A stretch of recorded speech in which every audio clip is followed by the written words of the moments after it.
Continuing our reading in Hellbent for Election by Phyllis Speshock, Chapter 24.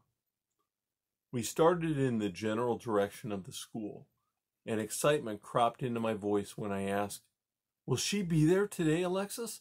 Will I be able to see her?" "Yes," he said, walking with his hands clasped behind him, as usual, and with his face tilted slightly downward, though he seemed to see everything.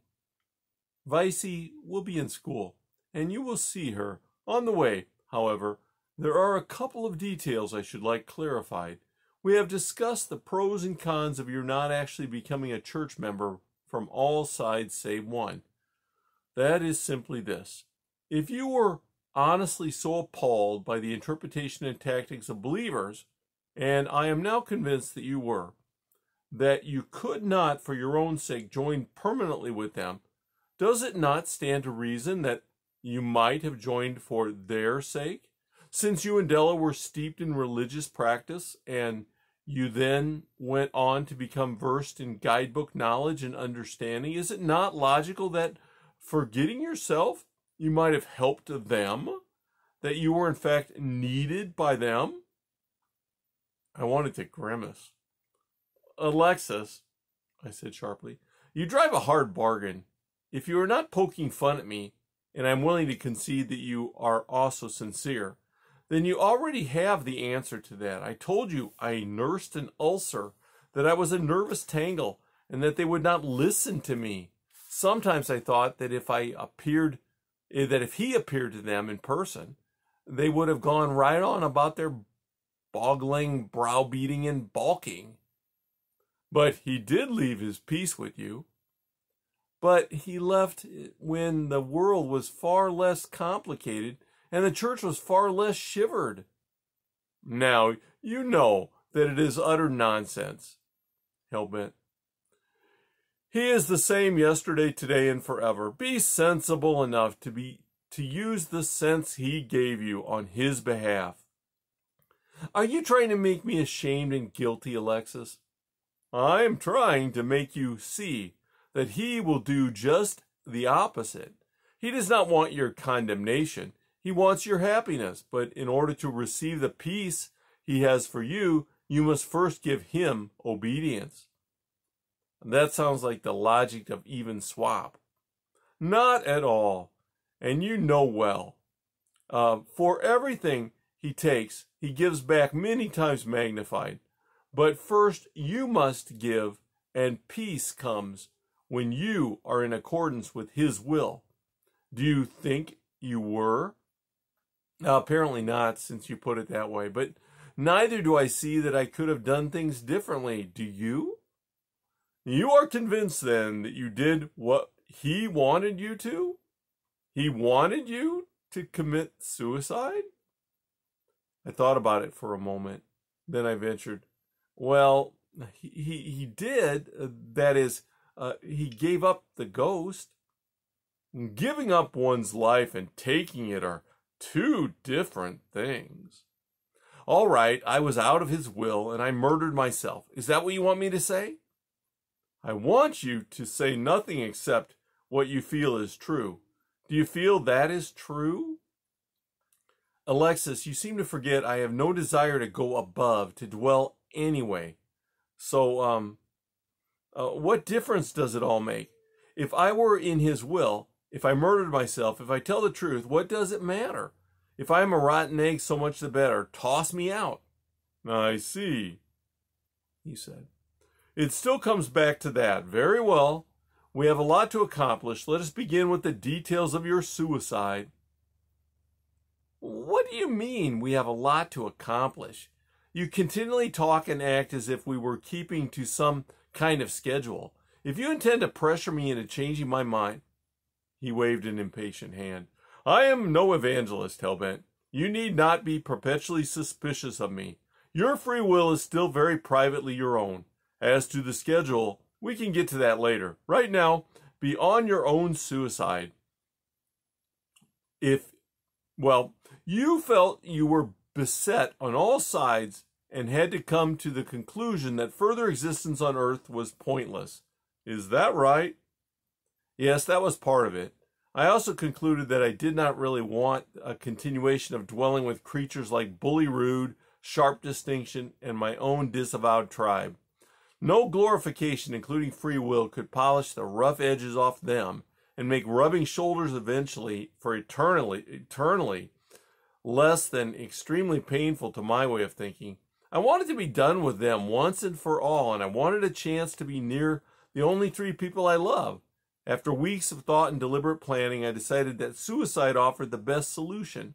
It would remove me from the present misery and confusion, and it stood the greatest chance of any sin I could call to mind of setting me in a bad estate with him. It, by its very nature, allowed no confession. I would leave Earth in a state of unconfessed sin. I even hoped it would give the aspect of a dash of idolatry, since, as you suggested, I was putting my desire to be with Della, Vinci, and Nan ahead of being with him.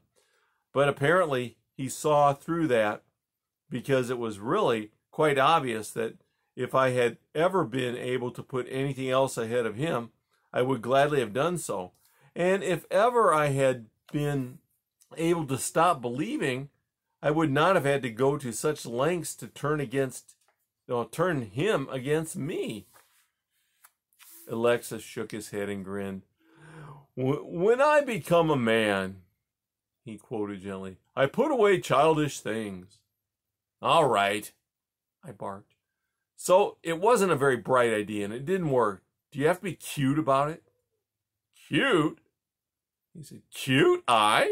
Well, let me remind you that I have taken on this symbolic form for your benefit, Hellbent, to keep from terrorizing you.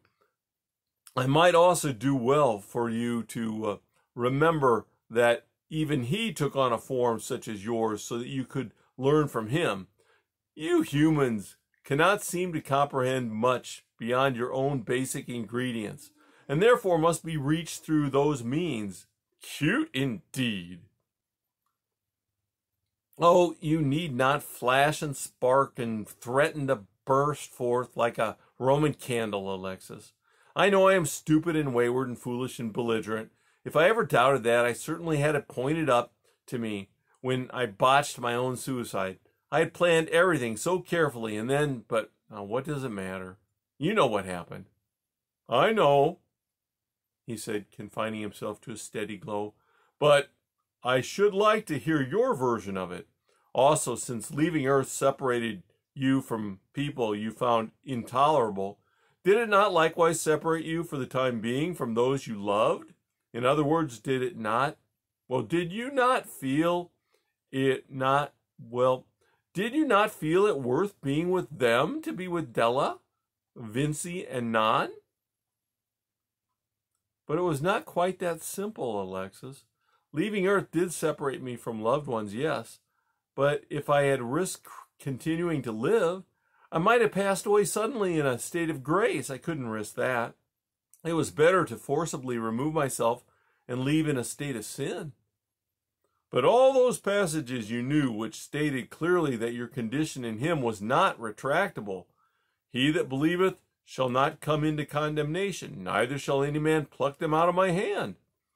I know, but I was desperate, don't you see? Well then, what means did you decide upon? I finally decided an automobile accident was most logical. Logical? I should have thought. Oh, I cast about for days, Alexis, even after that decision was made. My mind scurried from one alternative to another, every way out, from putting a gun to my temple to the woman's trick of gulping down an overdose of sleeping tablets. All the obvious ways were too obvious. I didn't want Della to feel guilty about my death. So the best way was to make it look like it was accidental. But what a risk! Supposing she, thinking it was accidental, later became a believer. You might still be in opposite places. Not Della, I said. Della was always the stronger one. When she said no to him, she really meant it. You did not even leave a note then? No, I simply selected a large round oak, much like the one that fell on you, and pushed the accelerator to the floor. Dear, dear, said Alexis. It does seem that drowning might have been less messy. It would have been, but it also would have been more obvious. I have never been the athletic type. I thought about stepping in front of a truck or a train too, but that would have involved other people. I had to do this thing alone and sensibly. Ah, yes, said Alexis. As you have done everything else, so? You selected an unyielding timber, drove directly into it at top speed, and then what?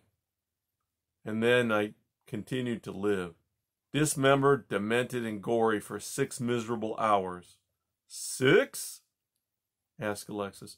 Exactly. You see, I planned the thing to happen at 9 in the morning on my way to a bookshop in a nearby town.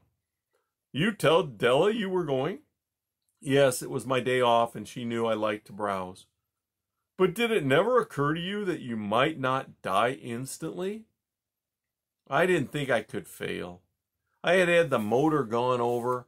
I had practiced picking up speed when the road was deserted. I just don't see how in the world. Suddenly he looked very expressionless, but he only said, Yes, Hellbent. So what became of you? Well, it seemed a police car had spotted me. I faintly recall hearing a siren.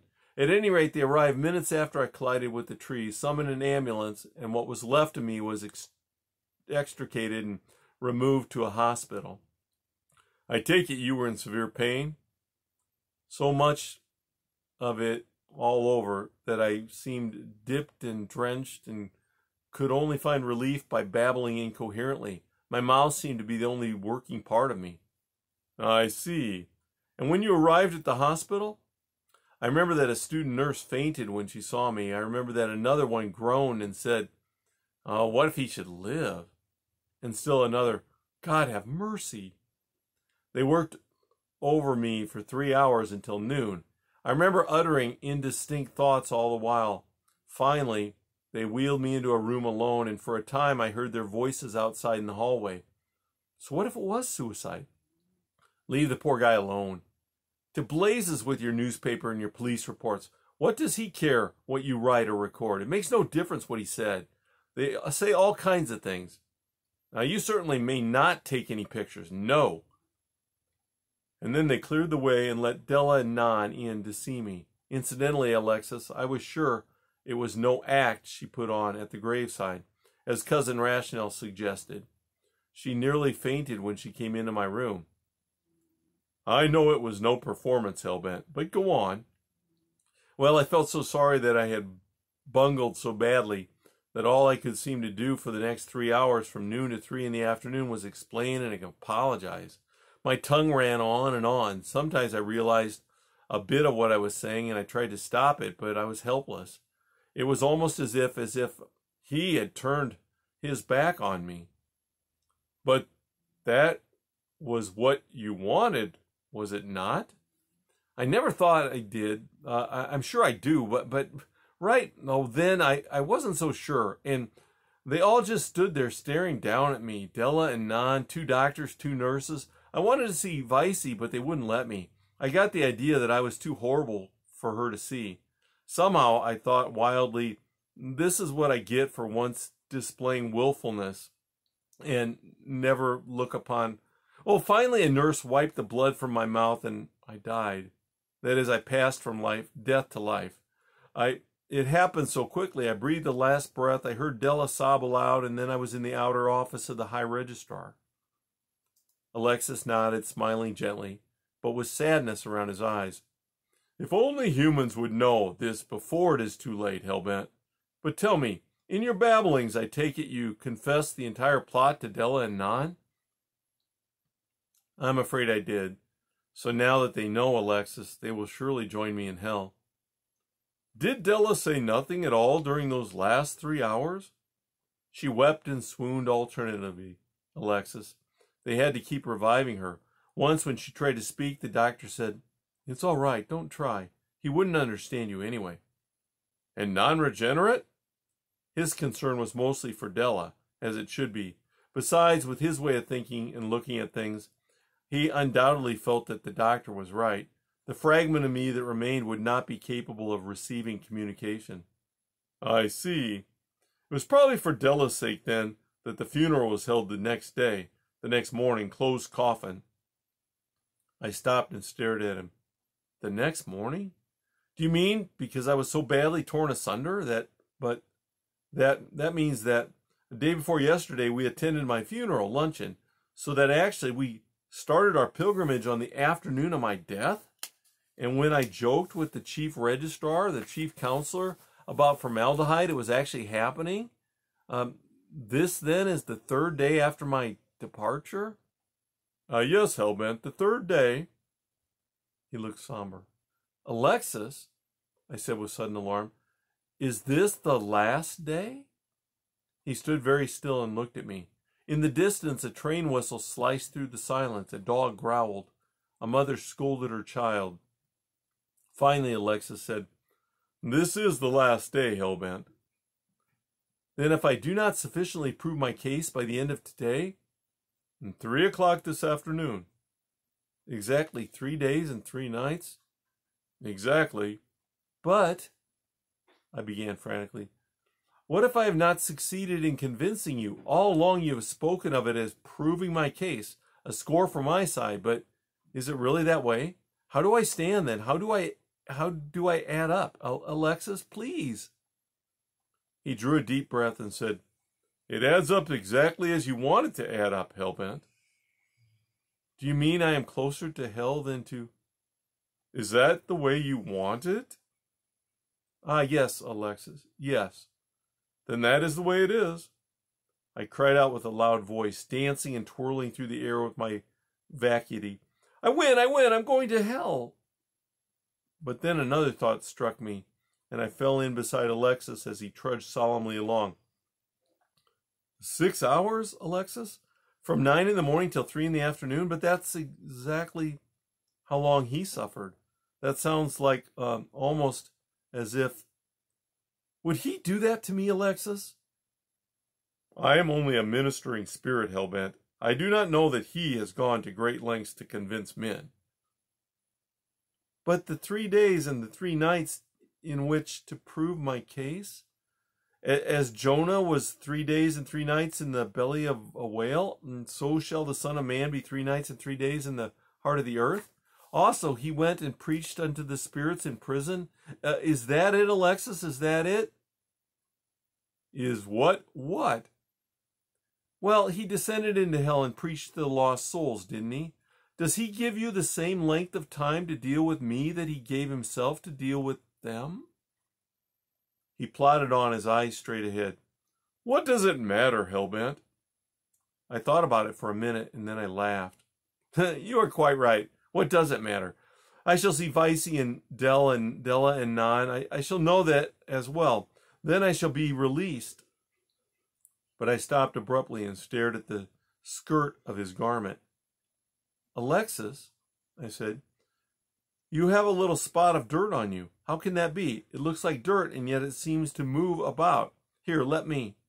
But he instantly was off him and on the ground. Never mind, Hellbent, it is only your shadow. I gasped aloud. My shadow? But I have no body, so how in the world? That's how, Hellbent, in the world. But it is no bigger than the head of a pin. In fact, a small pin. Do you mean I am no bigger than that? My spirit, or whatever it is that now compels me, is that tiny? Whatever now compels you, he said evenly, is that tiny. But I never cast a shadow before. Why should I suddenly? Is it not obvious, Hellbent? Have you not said yourself that you are closer to hell, further away from the light? But let us not dawdle, Hellbent. Please, we are nearing the school. I came along silently then, but the spot danced before me like a beckoning playmate with mischief in mind. And that's the end of chapter 25.